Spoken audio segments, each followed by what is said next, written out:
Hello everyone and welcome to Sum, Count, and Beyond, the Spreadsheet Source, Session 10. Today we will be learning about the index and match functions. In the About section and in the banner image of our channel, you will see a link to a Google Drive folder that has the spreadsheets from all of the sessions. Each file will have at least 2 tabs, Try It Yourself and Solution. We would encourage you to have your own sheet open or download the file and follow along as we go through our examples together. Before we jump in, don't forget to give us a like and subscribe to our channel. If you think we missed something or want to see a certain topic we haven't covered yet, leave us a note in the comments section. Let's get to it.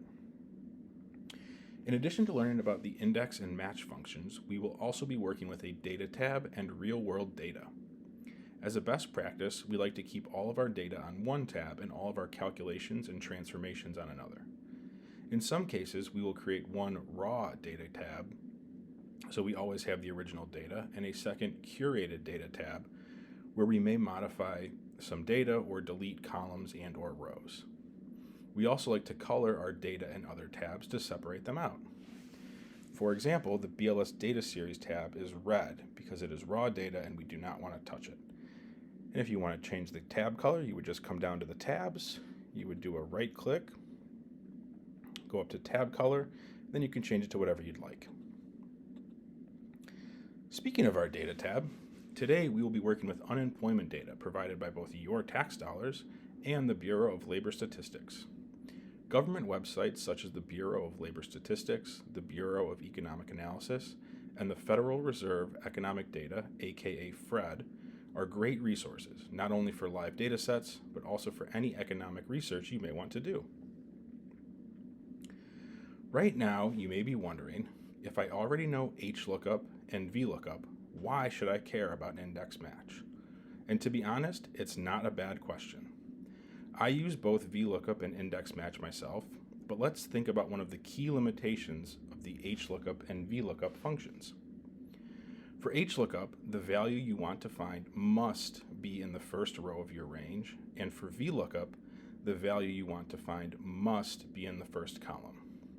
With index match, we do not run into that issue, and we'll show you that in a little bit. So I have yet to use the index function by itself, but when combined with match, it is one of, if not the most powerful lookup functions in Excel or in Google Sheets. Index match also happens to be my favorite formula. Let's start by understanding what index does. With the index formula, you select a range and then locate a cell within that range based on the intersection of a row and column. For session 10, we will only be showing the infinite, air quotes, version of the formula, and if you want to see how to use finite ranges, please watch sessions 8 or 9. As we did in sessions 8 and 9, we have provided the formulas in column E. In words, the index function is equal index, open parentheses, the range you want to look at, comma, how many rows to go down, comma, how many columns to go across. In C6 and C7, you will see 5 and 7, which will be the intersection of a row and column respectively that we want the index to return. So let's go into cell C8 and enter our formula. So we'll go to C8 and we'll do equals index. As I mentioned, we're going to do our infinite air quote range. So we're going to go over to the BLS Data Series tab. I'm going to start by selecting column A. We're going to delete out that A2A, so we just have A colon, put a ZZ, hit F4 to lock that in. Then we're going to do comma, our row number, which is in C6, comma, our column number, which is in C7. Then we'll close our parentheses, and we get 5.3. So let's go check that really quickly. So we're going to go down 1, 2, 3, 4, 5 rows, and then we're going to go across 7 columns. So 1, 2, 3, 4, 5, 6, 7. And that dark shaded cell is 5.3. So we did this correctly. So now that we have an understanding, a basic understanding of the index function, let's take a look at the match function, which is going to help us take index to the next level. The match function, as we've mentioned before, searches a range for a given value and then returns the relative position of that value in the range. Much like match, it will only return the first instance of a value, so in the event there are duplicate values in the range, it will only return the position of the first one. In words, the match formula is equals match, open parentheses, the value you want to find, comma, the range you want to look at, comma, whether it should be a approximate or exact match. So let's try two different match formulas in cells C7 and C12. So we're in C11 already, which is a good start. So we're going to do equal match. We're going to open our parentheses. We're going to select 2015, which is B11. We'll lock that in with an F4, comma. We want to look that up in BLS data series column A, so we'll just select right up here for all of column A.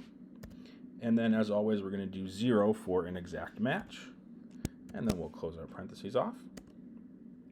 And we get 5, which is what we want to see. We go down 1, 2, 3, 4, 5.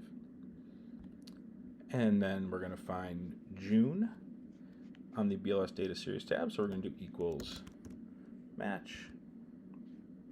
And we'll select B12, lock that in, comma. And we're going to select all of row 1 up here. Then we'll lock that in, comma, 0, again looking for an exact match, and close your parentheses. Okay, so we see 5 and 7, that's what we're expecting. So now it is time to level up and combine the index and match formulas together. So index is going to do most of the heavy lifting, and the match portion will make the formula more dynamic. So instead of needing to know exactly how many rows we want to go down and columns we want to go over, we can enter what we want to look for and let match tell Excel how many rows to go down and columns to go over. So using match really helps us make the formula more dynamic and avoids us having to hard code in how many columns to go down, or how many rows to go down and how many columns to go over. So before we do the formula, we're going to do our count if to make sure there's all unique values. So we'll start in N2, and we're going to do equal count if, and we're going to select the range A2 through A11. We're going to lock that in with an F4, comma, A2, and we're not going to lock that in. We're going to close our parentheses. And again, we can either click and hold the fill handle and drag this down, Command Z to undo that. We can double click the fill handle to take it all the way down, or we can select the range and then do Command or Control D to bring down the formula. Now we also want to make sure that our row has all unique values. So if we select the row, we're going to do a Command or Control C.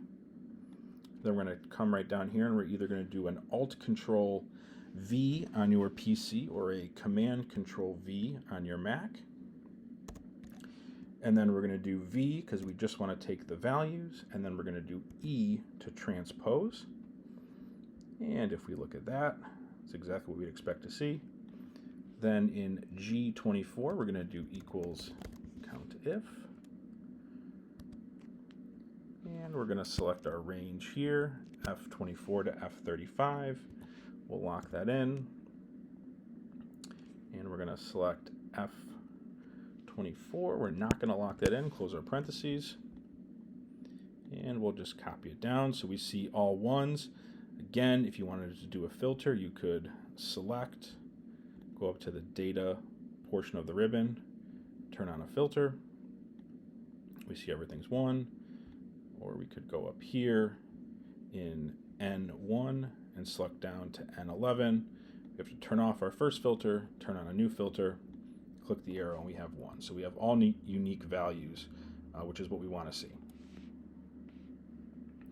Okay, so now let's do an index match. Now we're going to break this up into doing the match portion, and then we're going to combine it together in a single formula. So we're going to do equals match, and we're going to look for B15.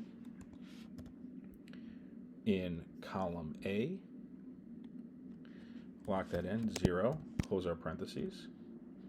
Then we are going to look for June in row 1, so we're going to do equals match. And we'll do B16, lock that in, comma, row 1 on the BLS Data Series tab, lock that in, comma 0. Again, we want that exact match. Close our parentheses, hit enter. So again, we see 5 and 7, which is what we want to see. And now, let's tie it all together. So we're going to do in C17 equals index. And so first we're going to select the range that we want to search. So we'll go to the BLS Data Series tab. We'll select column A. Going to back that second A out and do ZZ. And we'll lock that in. So now, instead of using the row number, which in the previous examples we used 5, what we're going to do is we're going to put a match in. So we're going to do match. And we'll open our parentheses. And we want to look up 2015, because remember, we're going to do rows first. So we're going to look up B15, comma, all of column A on the BLS Data Series tab. We'll lock that in, comma 0 for an exact match. So now we've completed the row portion of the match in the index, or the index rather. Now we're going to do comma. We're going to put another match in, and this time we're going to look up B16, which is June, comma row 1. Lock that in, comma 0. Close parentheses, hit enter, and we see 5.3. So what we've told the index to do is look for in this range A to ZZ, and with this match portion, we say go to the 5th row, so we go down the rows, and then with the second match function, we want to go over seven columns, and then return the value that's at the intersection of the 5th row and the 7th column. Okay, so now what we're going to do is show why index match is better than VLOOKUP and HLOOKUP. So we're just going to take our BLS Data Series tab, we're going to give it a right click, we're going to move or copy it over, we're going to move it to the end, hit OK, and we're going to rename this index match 2. And then just for fun, what we're going to do is we're going to take this first row, we're going to cut it, and we're going to put it somewhere down here. We'll insert our cut cells, and then we're going to take our first column, we're going to cut it also, and we'll drop it in over here. We'll insert our cut cells. Okay, so now let's do our formula. So we'll go to solution, we'll do equals match, and we want to look up 2015, we'll lock that in, comma, our lookup array is going to be column I, lock that in, 0, we want the exact match, close parentheses.